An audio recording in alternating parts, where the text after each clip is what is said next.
সালামু আলাইকুম সিলেটি ভাই বোন সকল। আমি আছি আলহামদুলিল্লাহ পালা, কিন্তু গরমে খুব ফাটাইলার। তো মৌলিকবাজার আইসলাম একটা খামে। আমার আসলে এলাকা না মরিয়ে তো পয়সা করি নাই, সামর্থ্য নাই। মন আছে, মন দুর্বল নাই, মন আমার বহু সবল আছে, পকেট দুর্বল ওটাই। আর মেন হইলো অনুরূপে আমার পকেট খালি, কিন্তু আমি ফকির নাই। তো ফ্রেন একটা করোর ফ্রেন লইয়া ইসলাম ঠিক করাইবার লাগি। তো আইয়া দেখলাম যে যে টাকা দিয়ে ঠিক করাই মু এই টাকা দিয়ে নতুন একটা ফ্যান কিনতে নিছিল। আরো পুরা পয়সা করে পুরাই দিয়ে টাকা একটা নতুন ফ্যান কিনতে পাওয়া যাইব। তো ফ্যান লাগে ও কারণেই আপনারা সবই জানেন যে আমার আব্বা অসুস্থ।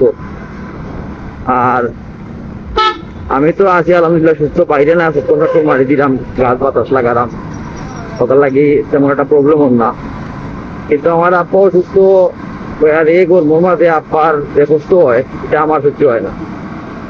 তো সামর্থ্য নাই, সামর্থ্য যদি থাকতো আমি আমার বাপরে এসি লাগাই দিলেই লাগলে।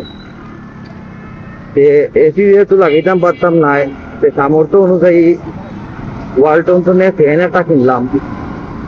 যদিও দামি নাই, কিন্তু গরমের মাঝে আমার বাপর শরীর কাম তো নাই। তো যাই হোক, কত হইলো সামর্থ্য দিয়ে কিতা করতা, আর সামর্থ্য না থাকলে বা কিতা করতা। আসলে হইলো আপনার ইচ্ছা শক্তি থাকতে হইব। যদি আপনার বাপ মার লাগি করবার আপনার ইচ্ছা থাকে, আপনি খালি পকেটও আপনার বাপ মার লাগি করতে পারবা। যে এ গরমের মাঝে আমিও অনুরোধ পকেট খালি দেখিয়া কম পয়সার মাঝে বহুত ধরনের বেশি জোগাড় দেওয়ার চেষ্টা করছি আমার বাপরে শান্তি দেওয়ার, কিন্তু পারছি না। তো না পারিয়া ওখানে আর কি অনুরোধ বাধ্য ইয়া রিচার্জেবল একটা ফ্যান কিনছি, যেটা কারেন্টেও চলবো, কারেন্ট গেলে গিয়েও চলবো। কারণ হলোর আগে আমার বাপ এর বাদে কি হইলো হলটা। তো যাই হোক, খবর আমারে আল্লাহ সুস্থ রাস্তা, পালা রাস্তা, খুশি রাস্তা, সবে সব আমার মুখা খেয়াল রাখবা। আর আমার লাগেও দোয়া করবা। আসসালামু আলাইকুম রহমতুল্লাহ।